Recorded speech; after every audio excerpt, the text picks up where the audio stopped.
who is nostalgic of past hegemonies, false patriots, plan and publicly promote actions against Brazil.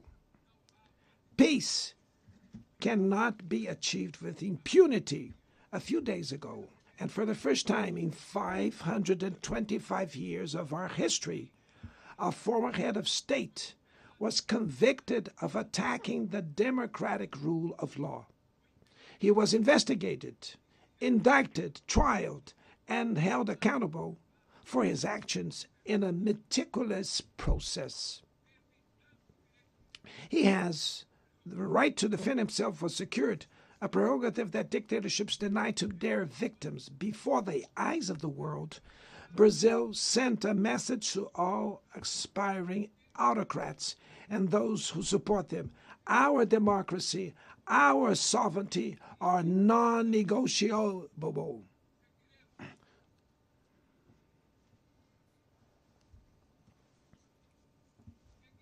We will continue as an independent nation and as a people free from any type of guardianship. Sound democracies go beyond the electoral ritual. Its strength presupposes the reduction of inequalities, the guarantee of the most basic rights: food, safety, work, housing, education, and health. Democracy fails when women earn less than men or die at the hands of partners and family members. It loses when it closes its doors and blames migrants for the world's ills. Poverty is as much an enemy of democracy as extremism. Therefore, we were proud to receive confirmation from FAO that Brazil has once again left the hunger map in this year, 2025. But in the world, there are still 670 million hungry people, and about 2.3 billion face food insecurity. The only war of which everyone can emerge victorious is the one we wage against hunger and poverty. This is the goal of the global alliance we launched at the G20 and which has the support of 103 countries. The international community needs to revise its priorities, reduce arms spending, and increase development aid. Relieve the service of the foreign debt of the poorest countries, above all African nations, and set minimum global tax standards so that the super rich pay more taxes than workers. Democracy is also measured by the ability to protect families and the childhood. Digital platforms offer possibilities for us to come together in ways we never imagined. But they have been used for sowing intolerance, misogyny, xenophobia, and misinformation. The internet cannot be a land of lawlessness. It's up to governments to protect the most vulnerable. Regulating does not mean restraining freedom of expression. It's about ensuring that what is already illegal in the real world is treated the way in the virtual environment. Attacks on regulation serve to cover up hidden interests and provide shelter for crimes such as fraud, human trafficking, pedophilia, and attacks against democracy. The Brazilian parliament was right to rush to address this issue. Last week, I proudly enacted one of the world's most advanced laws for the protection of children and adolescents in the digital environment. Also, we sent draft bills to the National Congress to foster competition in digital markets and to encourage the installation of sustainable data centers.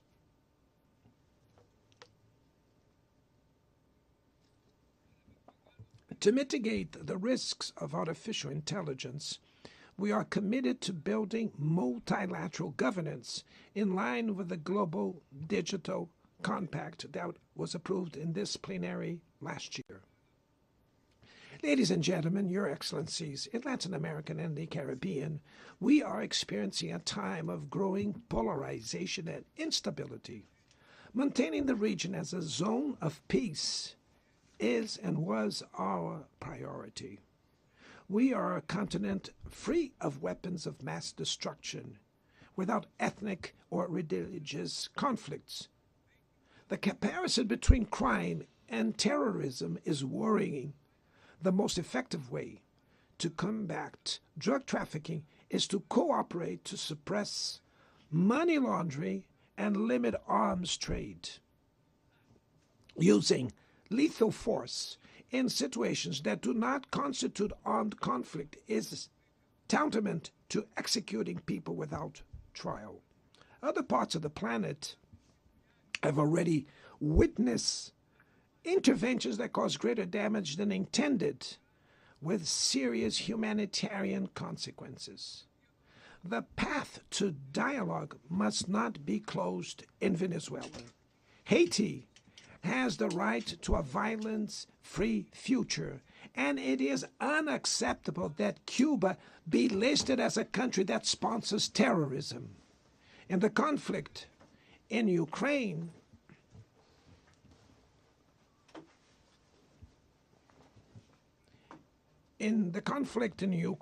we all already know that there will be no military solution.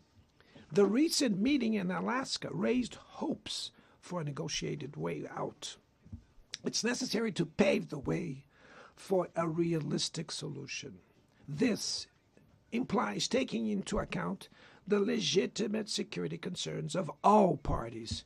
The African Initiative and the Friends for Peace group created by China and Brazil can help promote dialogue and a diplomatic solution. No situation is more emblematic of the disproportionate and illegal use of force than the one occurring in Palestine.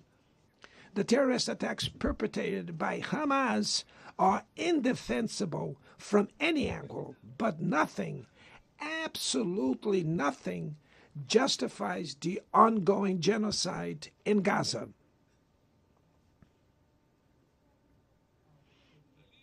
There, under tons of rubble, are buried tens of thousands of innocent women and children.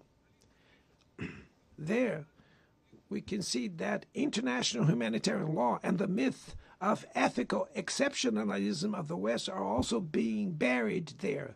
This massacre would not have happened without the complicity of those who could have prevented it. In Gaza, hunger is used as a weapon of war, and the forced displacement of populations goes on unpunished. I express my admirations to the Jews who, inside and outside Israel, oppose this collective punishment. The Palestinian people are at risk of disappearing. They will only survive with an independent state integrated to the international community. This is the solution defended by more than 150 UN members, reaffirmed yesterday here in this very plenary, but barred by a single veto. It is regrettable that President Mahmoud Abbas was prevented by the host country of occupying the Palestinian bench at this historical moment.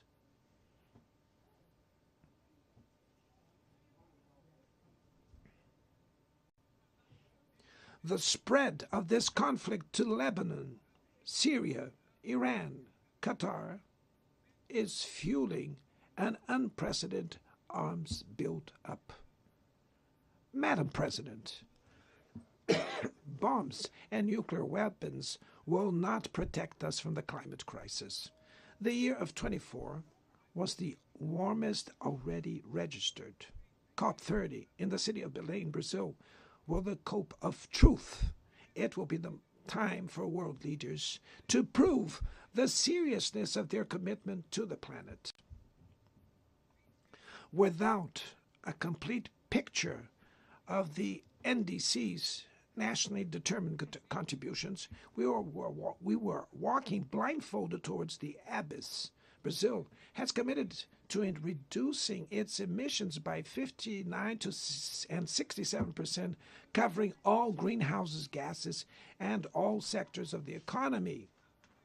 Developing nations face climate change while grappling with other challenges. Meanwhile, rich countries enjoy a standard of living reached at the expense of 200 years of greenhouse gas emissions, demanding greater ambition and greater access to resources and technology. It's not a matter of charity, but of justice. The race for critical minerals essential for energy transition cannot reproduce the predatory and asymmetrical logic that has characterized recent centuries. In Belém City, the world will learn about the reality of the Amazon. Brazil has already reduced deforestation by half in the region in the last 2 years. Eradicating it requires ensuring decent living conditions for its millions of inhabitants. Promoting sustainable development is the objective of the Tropical Forest Forever facility, which Brazil intends to launch to compensate countries that keep their forests standing. But the time has come to move from the negotiation phase to the implementation stage. The world owes a lot to the regime created by the Climate Convention. Climate change needs to be brought to the heart of the UN so that it gets the attention it deserves. A council linked to the General Assembly with the power and legitimacy to monitor commitments to provide coherence to climate action.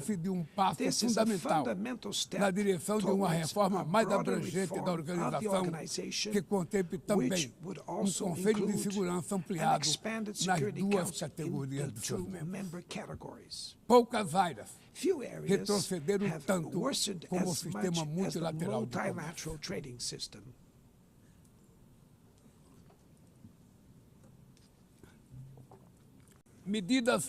Unilateral measures have rendered fundamental principles, such as the most favored nations clauses, meaningless. They have disrupted value chains and threw the global economy into a pernicious spiral of high prices and stagnation. It is urgent to refound the WTO based on modern and flexible foundations. Your Excellencies, ladies and gentlemen, this year, the world lost 2 exceptional public figures. Former Uruguayan President Pepe Mujica and our dear Pope Francis. Both embodied the best humanist values like no other. Their lives were intertwined with the 8 decades of the UN. If they were still among us, they would use this platform to remember that authoritarianism, environmental degradation, and inequality are not relentless, that the only ones defeated are those who stand idly by, resigned, and that we can defeat the false prophets and oligarchs who exploit fear and monetize hate, and that tomorrow is made of daily choices, and it takes courage to act to transform it. In the future that Brazil envisions, there is no room for the reenactment of ideological rivalries or spheres of effort. Confrontation is not inevitable. We need leaders with clear visions who understand that the international order is not a zero-sum game. The 21st century will be increasingly multipolar. For it to remain peaceful, it cannot fall to multilateral. Brazil is giving increasing importance to the European Union, the African Union, ASEAN, CELAC, BRICS, and the G20. The voice of the Global South must be heard. The UN A ONU tem hoje The UN quase has 4 today vezes almost mais 4 membros do que os times more members 51 than que estiveram the na 51 fundação. who were at its Nossa foundation. missão histórica Our é historic detonada mission novamente, is to make it once portadora de again a esperança barrier of e hope promotora and da a igualdade promoter da of paz, equality, do desenvolvimento peace, sustentável sustainable e da development, diversidade diversity, e da and tolerância. tolerance. Que Deus May nos God abençoe a bless todos us e muito all. obrigado. And thank you very much.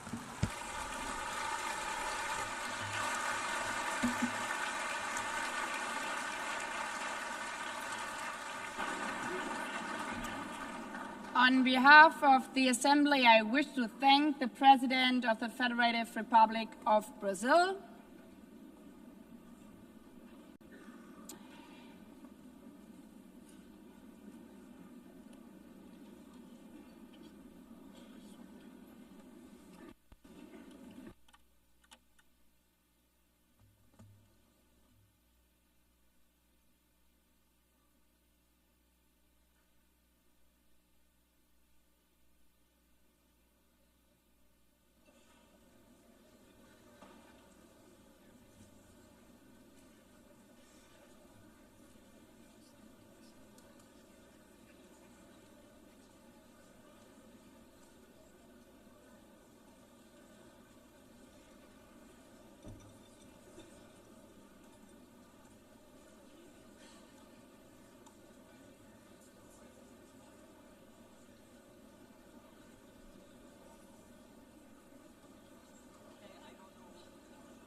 the Assembly will hear an address by His Excellency Donald Trump, President of the United States of America.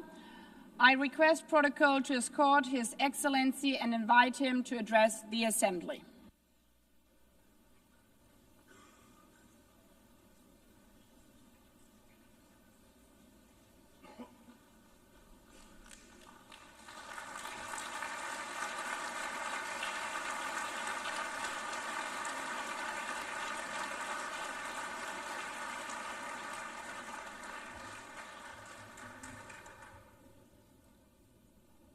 Thank you very much. Very much appreciated.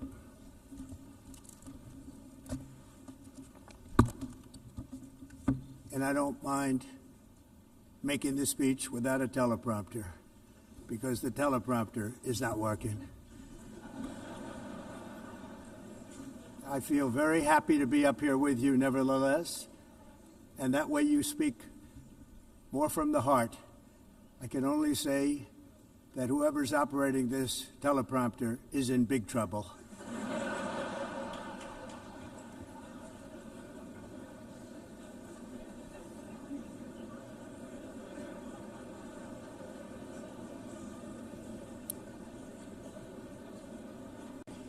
Hello, Madam First Lady.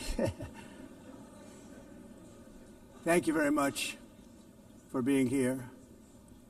And Madam President, Mr. Secretary-General, First Lady of the United States, distinguished delegates, ambassadors, and world leaders. 6 years have passed since I last stood in this grand hall and addressed a world that was prosperous and at peace in my first term. Since that day, the guns of war have shattered the peace I forged on 2 continents. An era of calm and stability gave way to one of the great crises of our time. And here in the United States, 4 years of weakness, lawlessness, and radicalism under the last administration delivered our nation into a repeated set of disasters. 1 year ago, our country was in deep trouble, but today, just 8 months into my administration, we are the hottest country anywhere in the world, and there is no other country even close.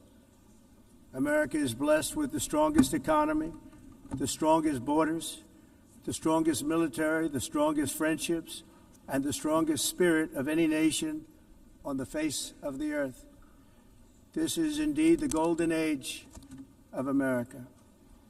We are rapidly reversing the economic calamity we inherited from the previous administration, including ruinous price increases and record-setting inflation like we've never had before.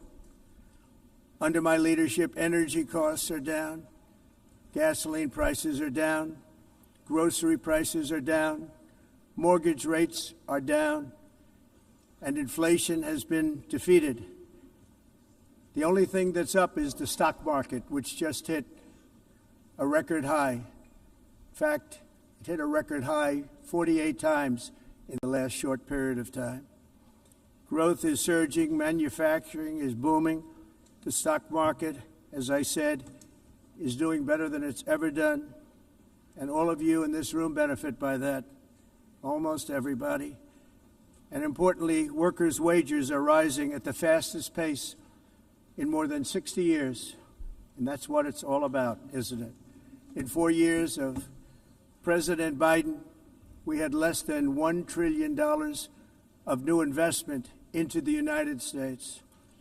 In just 8 months since I took office, we have secured commitments and money already paid for $17 trillion. Think of it, 4 years, less than $1 trillion, 8 months, much more than $17 trillion is being invested in the United States, and it's now pouring in from all parts of the world. We've implemented the largest tax cuts in American history and the largest regulation cuts in American history, making this once and again the best country on earth to do business. And many of the people in this room are investing in America, and it's turned out to be an awfully good investment during this 8-month period. In my first term, I built the greatest economy in the history of the world. We had the best economy ever, history of the world. And I'm doing the same thing again, but this time it's actually much bigger and even better.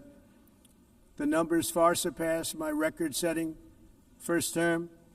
On our southern border, we have successfully repelled a colossal invasion, and for the last 4 months, and that's 4 months in a row, the number of illegal aliens admitted and entering our country has been 0. Hard to believe, because if you look back just a year ago, it was millions and millions of people pouring in from all over the world, from prisons, from mental institutions, drug dealers. All over the world they came.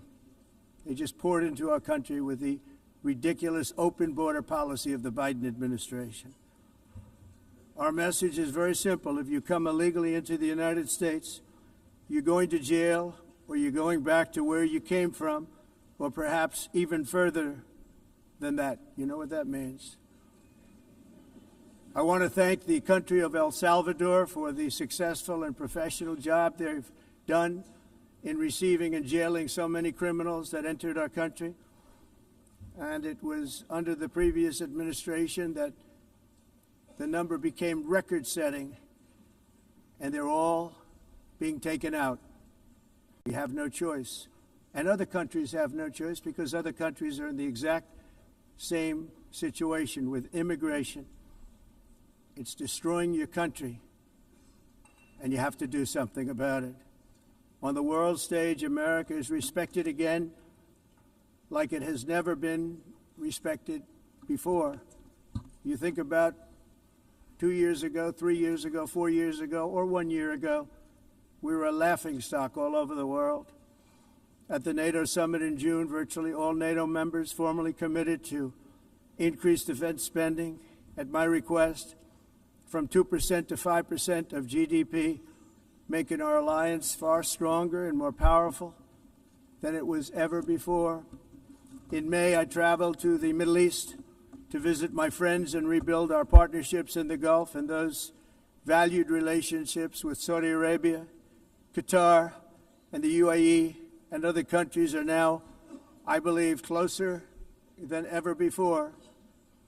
My administration has negotiated one historic trade deal after another, including with the United Kingdom, the European Union, Japan, South Korea, Vietnam, Indonesia, the Philippines, Malaysia, and many, many others. Likewise, in a period of just 7 months, I have ended 7 unendable wars. They said they were unendable.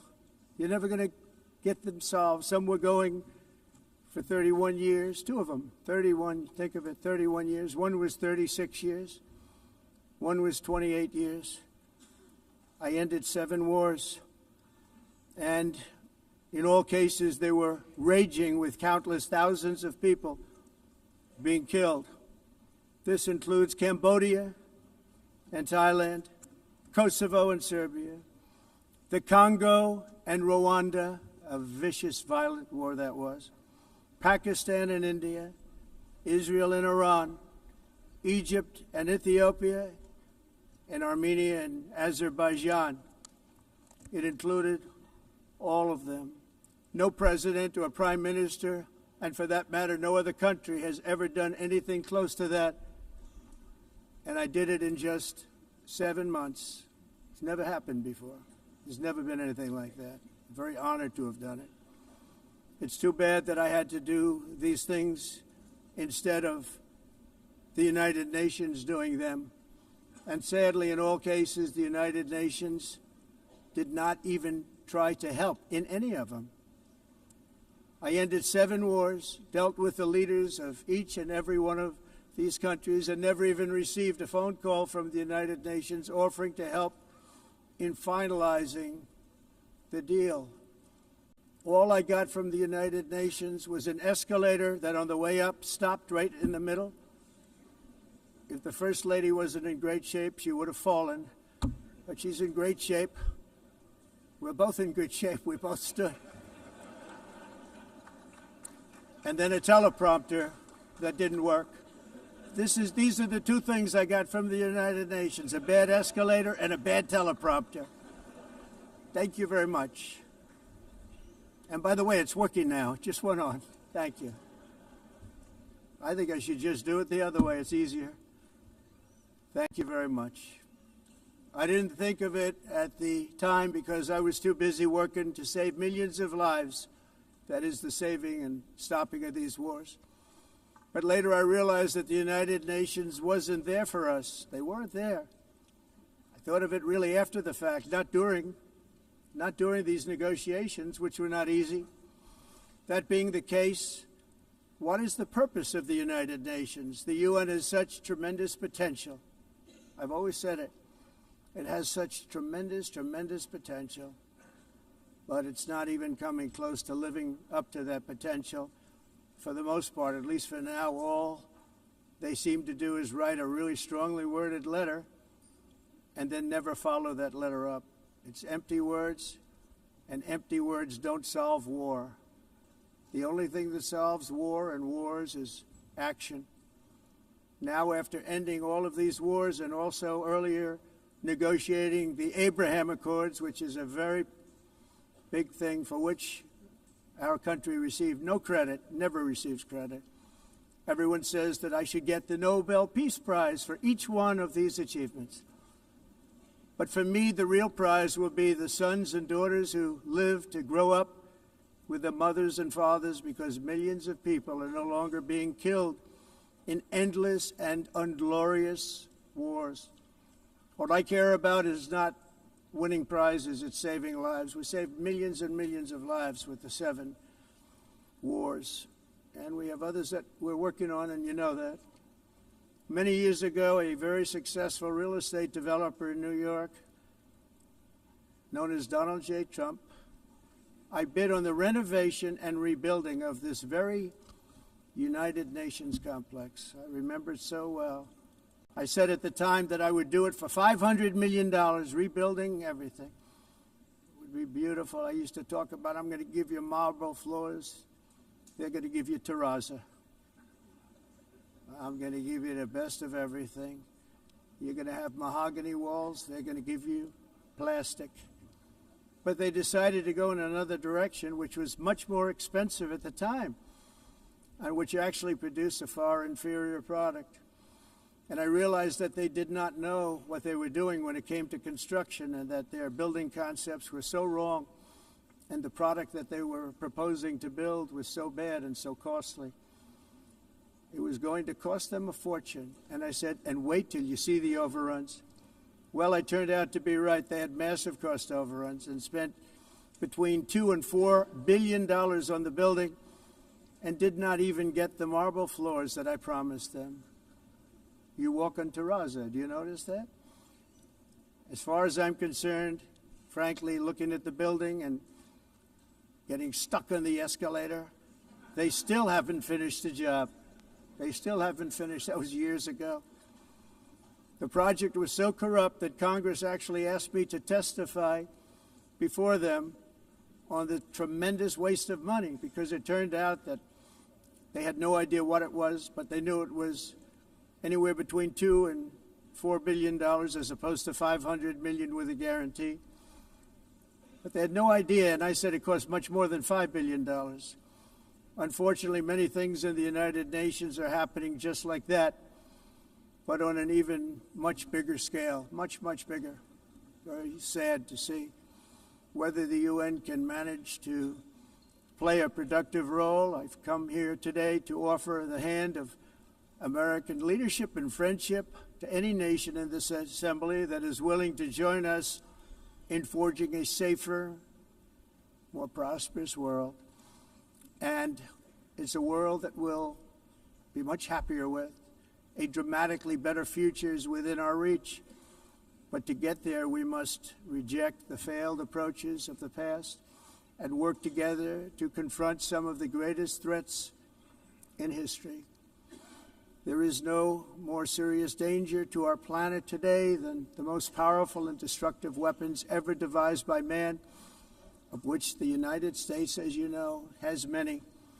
Just as I did in my first term, I've made containing these threats a top priority, starting with the nation of Iran. My position is very simple. The world's #1 sponsor of terror can never be allowed to possess the most dangerous weapon. That's why, shortly after taking office, I sent the so-called Supreme Leader a letter making a generous offer. I extended a pledge of full cooperation in exchange for a suspension of Iran's nuclear program. The regime's answer was to continue their constant threats to their neighbors and U.S. interests throughout the region and some great countries that are right nearby.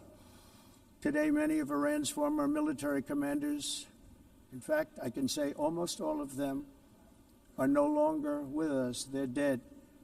And 3 months ago, in Operation Midnight Hammer, 7 American B-2 bombers dropped the 14 30,000-pound each bombs on Iran's key nuclear facilities, totally obliterating everything. No other country on earth could have done what we did. No other country has the equipment to do what we did. We have the greatest weapons on earth. We hate to use them. But we did something that for 22 years people wanted to do. With Iran's nuclear enrichment capacity demolished, I immediately brokered an end to the 12-day war, as it's called, between Israel and Iran, with both sides agreeing to fight no longer. As everyone knows, I have also been deeply engaged in seeking a ceasefire in Gaza. Have to get that done. Have to get it done. Unfortunately, Hamas has repeatedly rejected reasonable offers to make peace. We can't forget October 7th, can we? Now, as if to encourage continued conflict, some of this body is seeking to unilaterally recognize a Palestinian state. The rewards would be too great for Hamas terrorists for their atrocities. This would be a reward for these horrible atrocities, including October 7th, even while they refuse to release the hostages or accept a ceasefire. Instead of giving to Hamas and giving so much, because they've taken so much, they have taken so much. This could have been solved so long ago. But instead of giving in to Hamas's ransom demands, those who want peace should be united with one message: release the hostages now. Just release the hostages now. Thank you.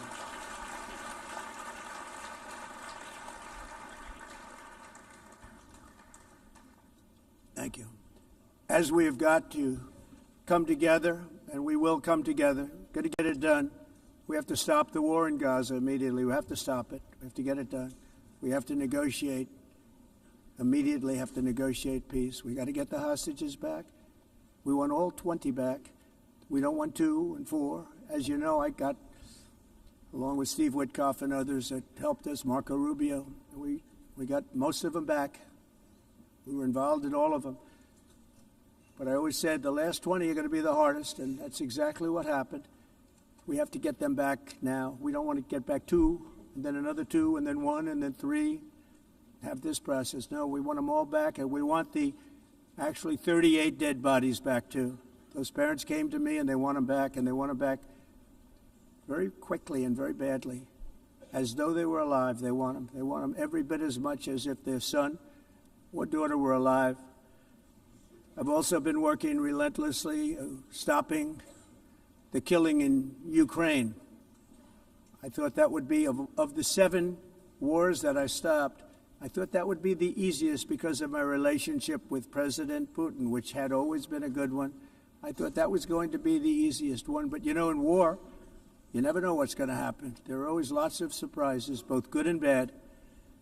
Everyone thought Russia would win this war in 3 days, but it didn't work out that way.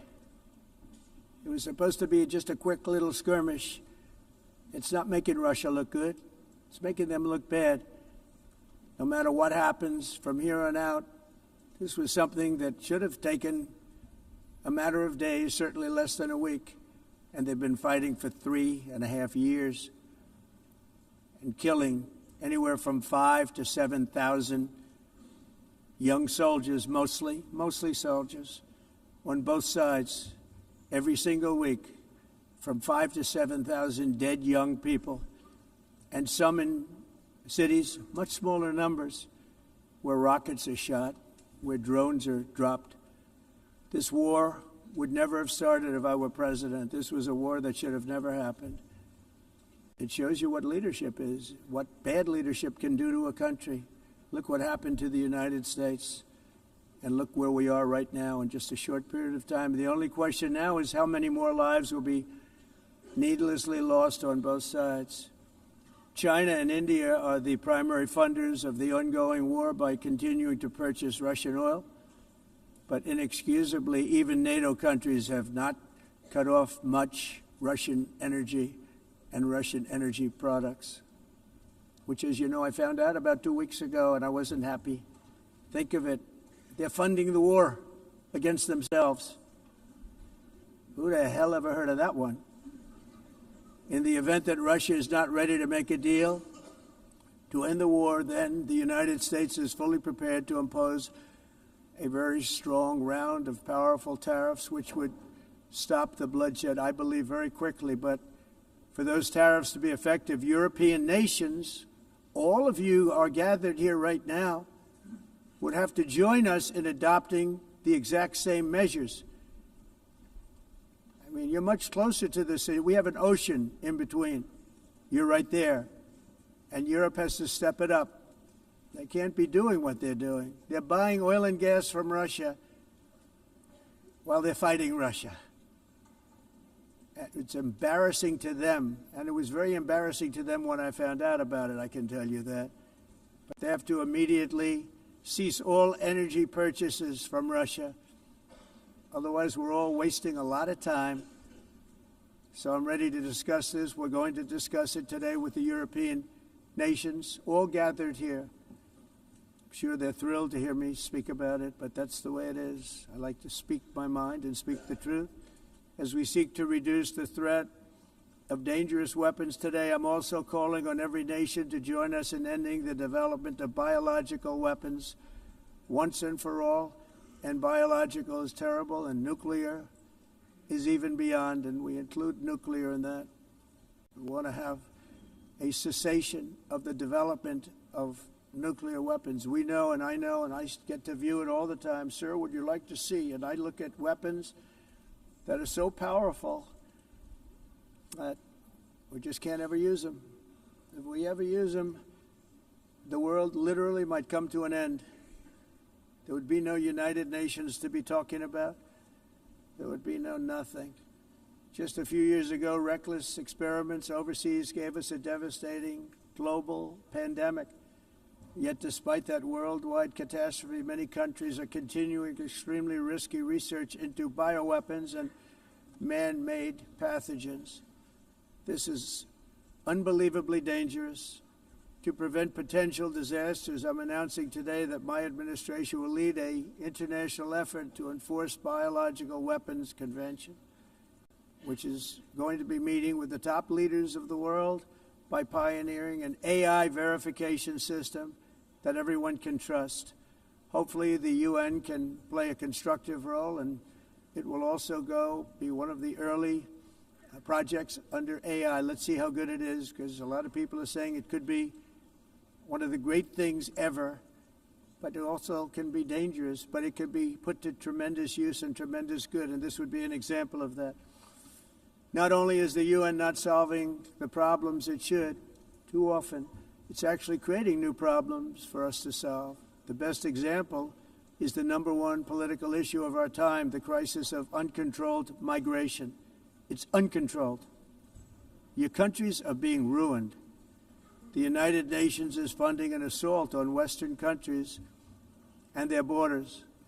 In 2024, the UN budgeted $372 million in cash assistance to support an estimated 624,000 migrants journeying into the United States.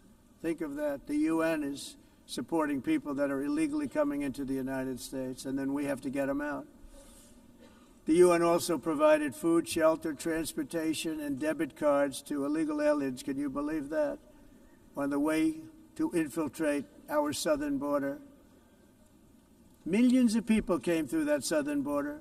Just a year ago, millions and millions of people were pouring in, 25 million altogether over the 4 years of the incompetent Biden administration. And now we have it stopped, totally stopped. In fact, they're not even coming anymore because they know they can't get through. But what took place is totally unacceptable. The UN is supposed to stop invasions, not create them and not finance them.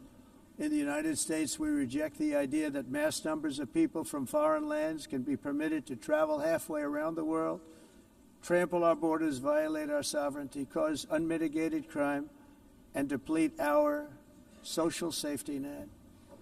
We have reasserted that America belongs to the American people, and I encourage all countries to take their own stand in defense of their citizens as well. You have to do that because I see it. I'm not mentioning names. I see it, and I could call every single one of them out. You're destroying your countries. They're being destroyed. Europe is in serious trouble. They've been invaded by a force of illegal aliens like nobody's ever seen before. Illegal aliens are pouring into Europe. Nobody is ever, and nobody's doing anything to change it, to get them out. It's not sustainable. And because they choose to be politically correct, they're doing just absolutely nothing about it. And I have to say, I look at London, where you have a terrible mayor, terrible, terrible mayor, and it's been so changed, so changed. Now they want to go to Sharia law, but you're in a different country. You can't do that. Both the immigration and their suicidal energy ideas will be the death of Western Europe if something is not done immediately. This cannot be sustained. What makes the world so beautiful is that each country is unique.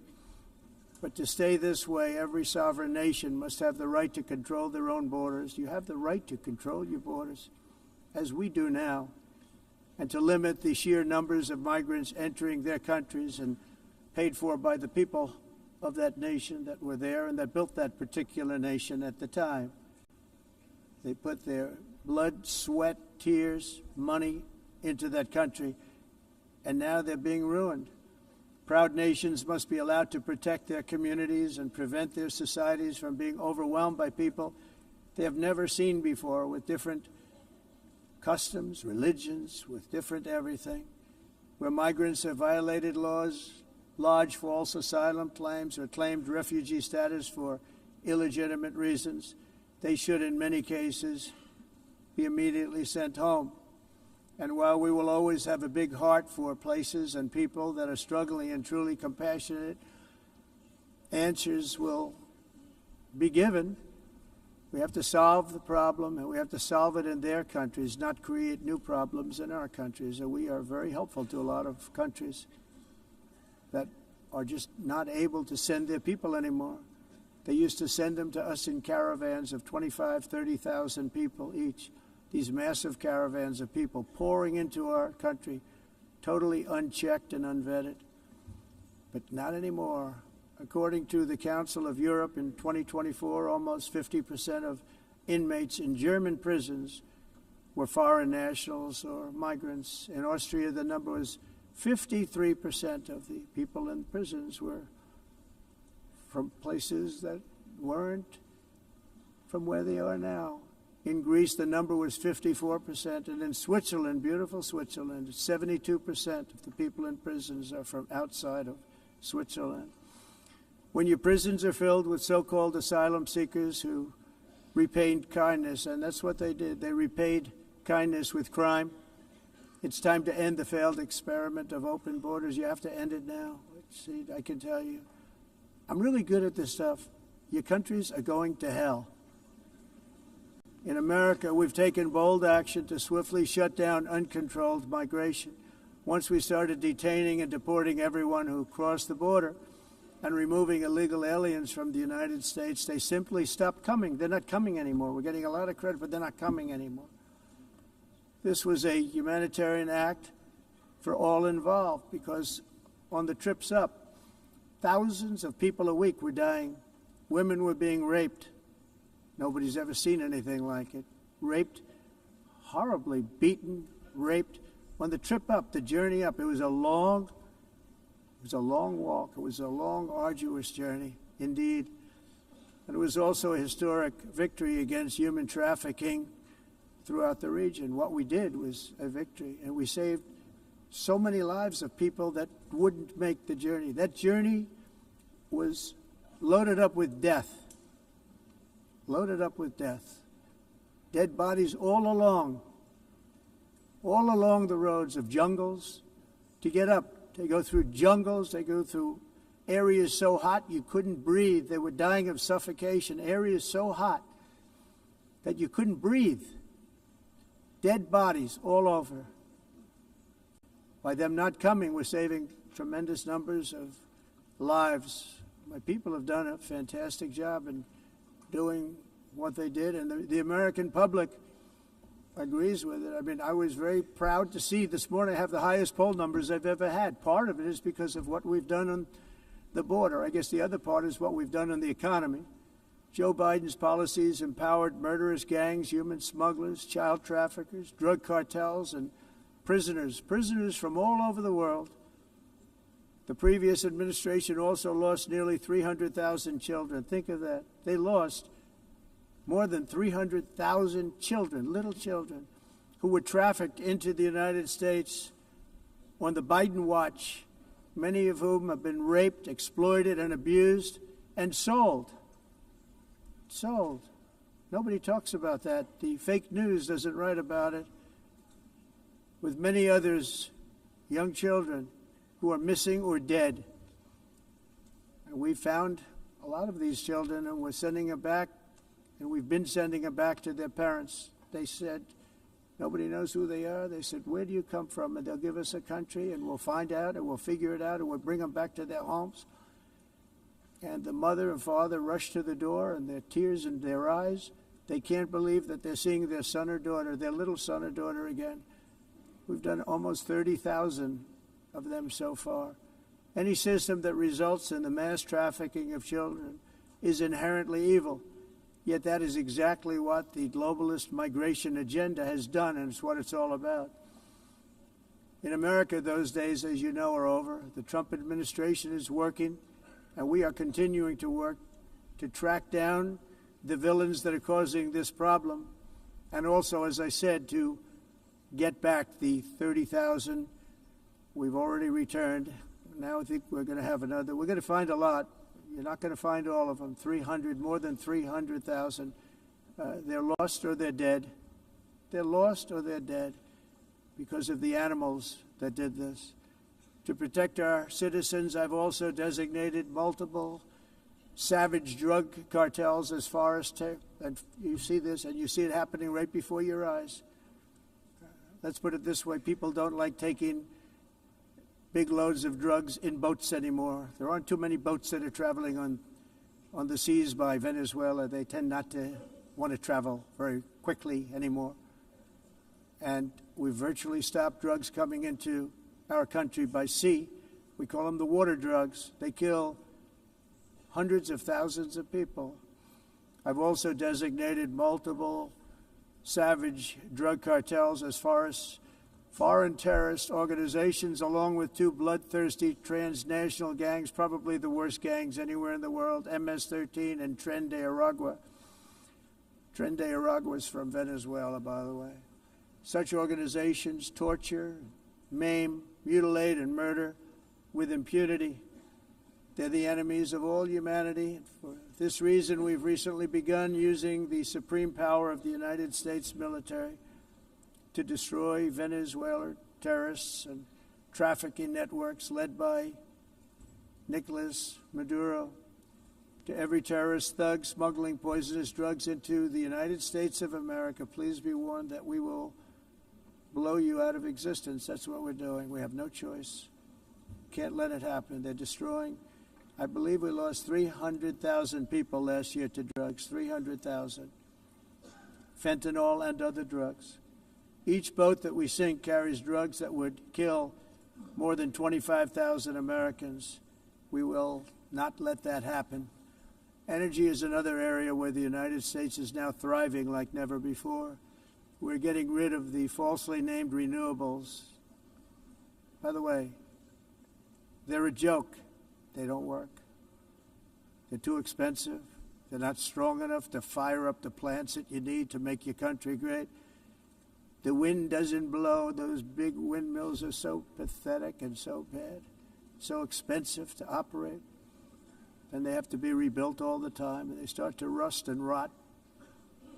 Most expensive energy ever conceived, and it's actually energy. You're supposed to make money with energy, not lose money. You lose money, the governments have to subsidize. You can't put them out without massive subsidies.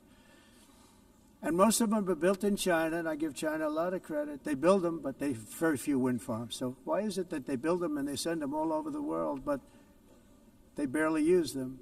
You know what they use? Coal. They use gas. They use almost anything, but they don't like wind. But they sure as hell like selling the windmills. Europe, on the other hand, is a long way to go, with many countries being on the brink of destruction because of the green energy agenda. And I give a lot of credit to Germany. Germany was being led down a very sick path, both on immigration, by the way, and on energy. They were going green, and they were going bankrupt. And the new leadership came in, and they went back to where they were, with fossil fuel and with nuclear, which is good. It's now safe. You can do it properly. But they went back to where they were, and they opened up a lot of different plants, energy-producing plants, and they're doing well. I give Germany a lot of credit for that. They've said this is a disaster, what's happening. They were going all green. All green is all bankrupt. That's what it represents. And it's not politically correct. I'll be very badly criticized for saying it, but I'm here to tell the truth. I don't care. It doesn't matter to me. I'm in New York City. I'm feeling a lot safer. Crime, we're getting crime down. And by the way, speaking of crime, Washington, D.C. was the crime capital of America. Now it's after 12 days, it's a totally safe city. Everyone's going out to dinner. They're going out to restaurants. Your wife can walk down the middle of the street with or without you. Nothing's going to happen. My people have done a fantastic job. And yes, I called in the National Guard, and the National Guard took care of business. And they weren't politically correct, but they took care of business. We got 1,700 career criminals out, brought them back to where they came from, the countries where they came from, or put them in jails. Washington, D.C. is now a totally safe city again, and I welcome you to come. In fact, we'll have dinner together at a local restaurant, and we'll be able to walk. We don't have to go by an armor-plated vehicle. We'll walk right over there from the White House. They've given up their powerful edge, a lot of the countries that we're talking about, in oil and gas, such as essentially closing the great North Sea oil. Oh, the North Sea, I know it so well. Aberdeen was the oil capital of Europe, and there's tremendous oil that hasn't been found in the North Sea. Tremendous oil. And I was with the Prime Minister I respect and like a lot, and I said, you're sitting with the greatest asset. They essentially closed it by making it so highly taxed that no developer, no oil company can go there. They have tremendous oil left, and more importantly, they have tremendous oil that hasn't even been found yet. And what a tremendous asset for the United Kingdom. And I hope the Prime Minister is listening, because I told it to him 3 days in a row. That's all he heard. North Sea oil, North Sea, because I want to see them do well. I want to stop seeing them ruining that beautiful Scottish and English countryside with windmills and massive solar panels that go 7 miles by 7 miles, taking away farmland. But we're not letting this happen in America. In 1982, the executive director of the United Nations Environmental Program predicted that by the year 2000, climate change would cause a global catastrophe. He said that it will be irreversible, as any nuclear holocaust would be. This is what they said at the United Nations. What happened? Here we are. Another UN official stated in 1989 that within a decade, entire nations could be wiped off the map by global warming. Not happening. You know, it used to be global cooling. If you look back years ago in the 1920s and the 1930s, they said, global cooling will kill the world. We have to do something. Then they said global warming will kill the world. But then it started getting cooler. So now they could just call it climate change, because that way they can't miss. It's climate change. Because if it goes higher or lower, whatever the hell happens, there's climate change. It's the greatest con job ever perpetrated on the world, in my opinion. Climate change, no matter what happens, you're involved in that. No more global warming, no more global cooling. All of these predictions made by the United Nations and many others, often for bad reasons, were wrong. They were made by stupid people that have cost their countries fortunes and given those same countries no chance for success. If you don't get away from this green scam, your country is going to fail. And I'm really good at predicting things, you know. They actually said during the campaign they had a hat, the best-selling hat. Trump was right about everything. And I don't say that in a braggadocious way, but it's true. I've been right about everything. And I'm telling you that if you don't get away from the green energy scam, your country is going to fail. And if you don't stop people that you've never seen before, that you have nothing in common with, your country is going to fail. I'm the President of the United States, but I worry about Europe. I love Europe. I love the people of Europe.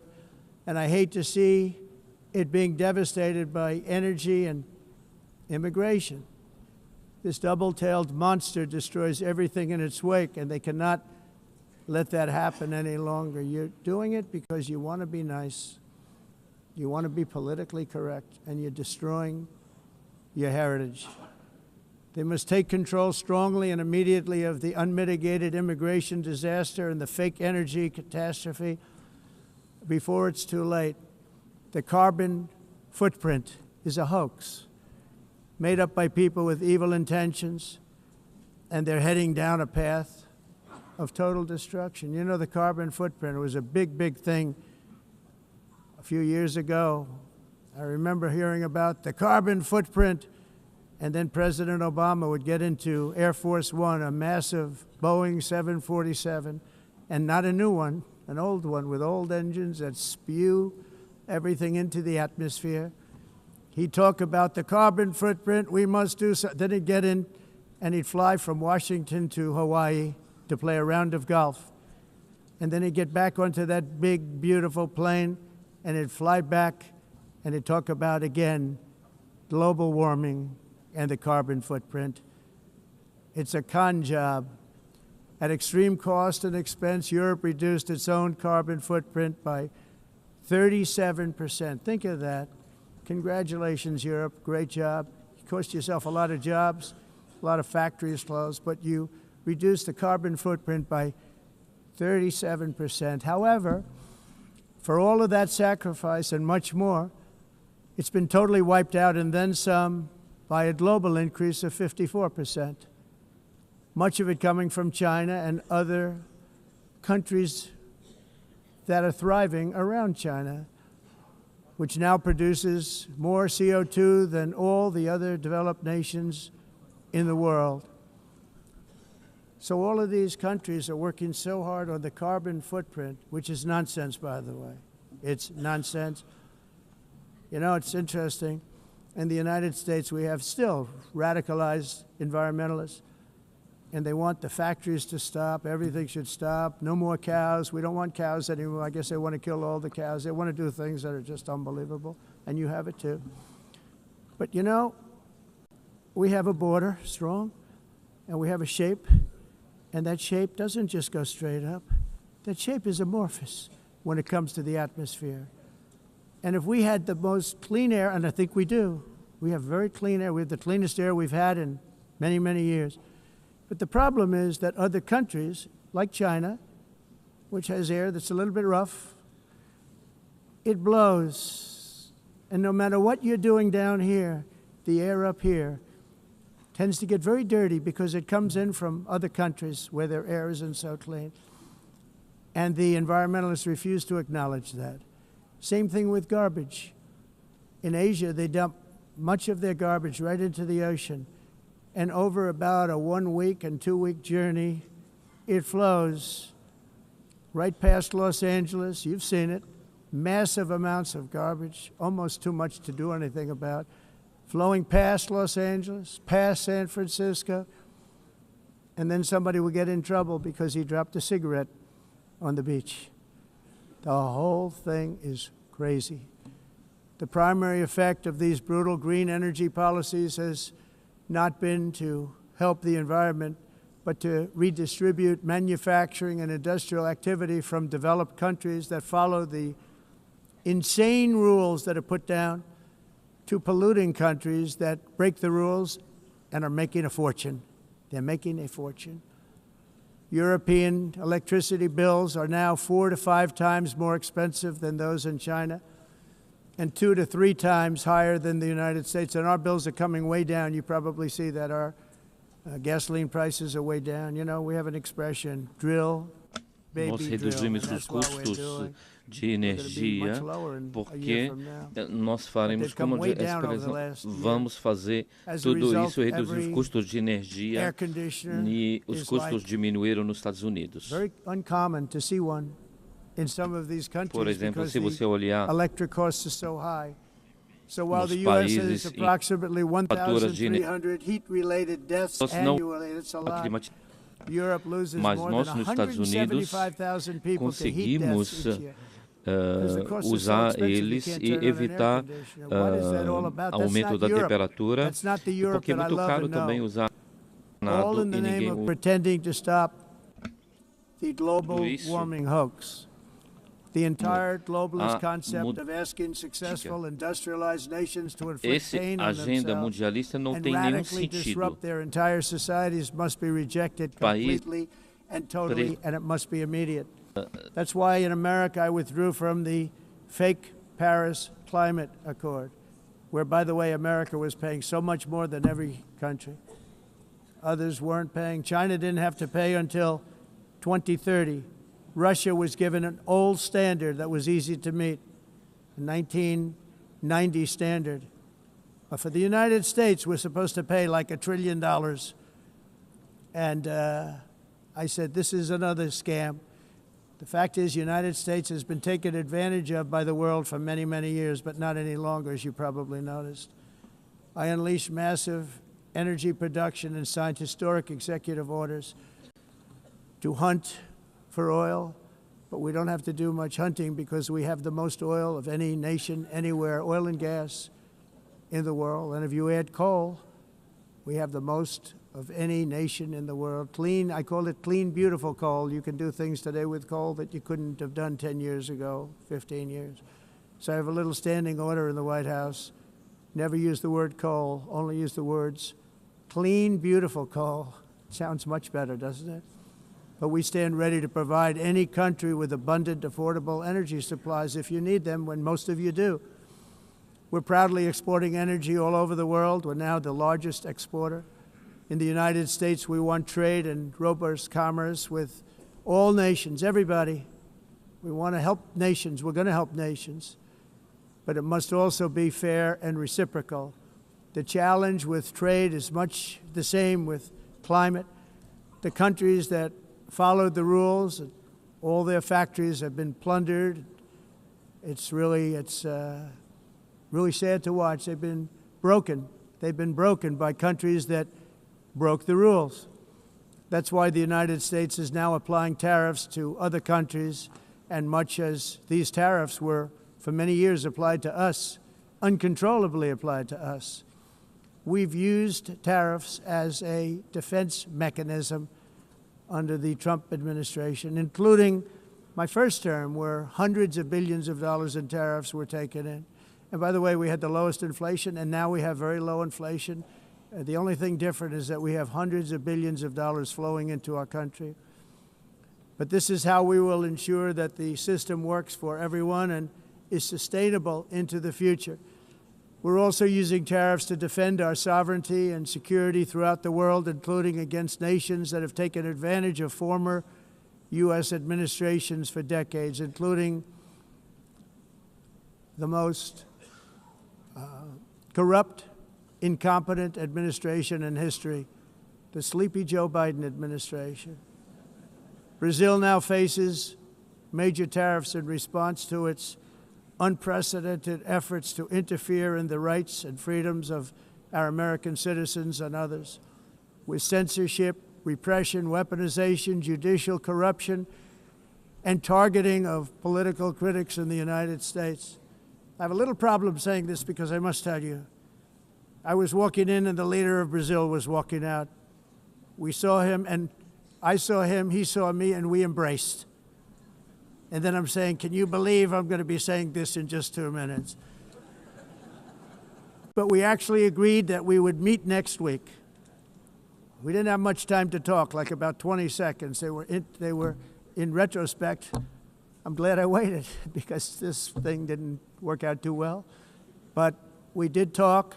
We had a good talk, and we agreed to meet next week, if that's of interest. But he seemed like a very nice man, actually. He liked me, I liked him. But if you, and I only do business with people I like. When I don't like them, I don't like them. But we had, at least for about 39 seconds, we had excellent chemistry. It's a good sign. But also in the past, Brazil, can you believe this, unfairly tariffed our nation, but now because of our tariffs, we are hitting them back, and we're hitting them back very hard. As president, I will always defend our national sovereignty and the rights of American citizens. So I'm very sorry to say this, that Brazil is doing poorly and will continue to do poorly. They can only do well when they're working with us. Without us, they will fail, just as others have failed. It's true. Next year, the United States will celebrate the 250th anniversary of our glorious independence, a testament to enduring power and American freedom and spirit. We will also be proudly hosting the 2026 FIFA World Cup, and shortly thereafter, the 2028 Olympics, which is going to be very exciting. I hope you all come. I hope that countless people from all over the globe will take part of these will be great celebrations of liberty and human achievement, and that together we all can rejoice in the miracles of history that began in July 4th, 1776, when we founded the light to all nations. And it's something really that an amazing thing came out of that date. It's called the United States of America. In honor of this momentous anniversary, I hope that all countries who find inspiration in our example will join us in renewing our commitment, values, and those values, really, that we hold so dear together. Let us defend free speech and free expression. Let us protect religious liberty, including for the most persecuted religion on the planet today. It's called Christianity. And let us safeguard our sovereignty and cherish qualities that have made each of our nations so special, incredible, and extraordinary.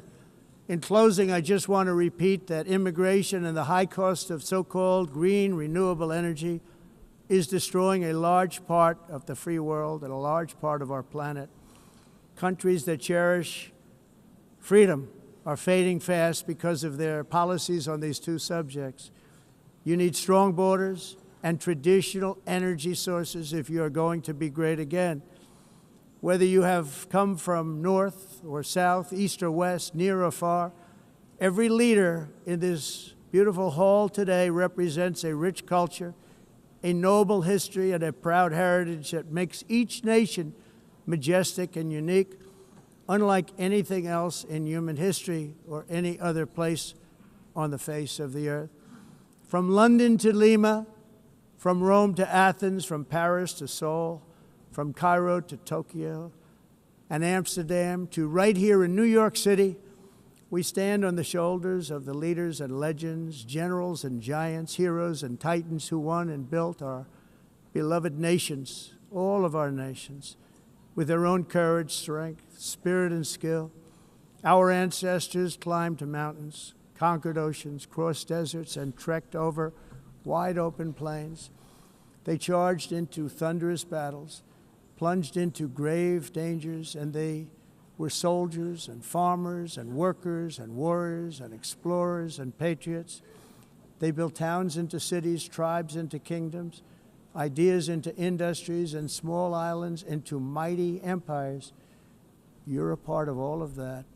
They were champions for their people who never gave up and who never, ever gave in. Their values defined our national identities. Their visions forged our magnificent destiny. Everybody in this room is a part of it in your own way. Each of us inherits the deeds and the myths, the triumphs, the legacies of our own heroes and founders who so bravely showed us the way. Our ancestors gave everything for homelands that they defended with pride, with sweat, with blood, with life, and with death. Now the righteous task of protecting the nations that they built belongs to each and every one of us. So together let us uphold our sacred duty to our people and to our citizens. Let us protect their borders, ensure their safety, preserve their cultures, treasure, and traditions, and fight, fight, fight for their precious dreams and their cherished freedoms. And in friendship and really a beautiful vision, let us all work together to build a bright, beautiful planet, a planet that we all share, a planet of peace and a world that is richer, better, and more beautiful than ever before. That can happen. It will happen. It will happen, and I hope it can happen and start right now, right at this moment.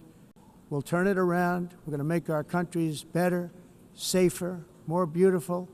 We're going to take care of our people. Thank you very much. It's been an honor. God bless the nations of the world. Thank you very much. Bye.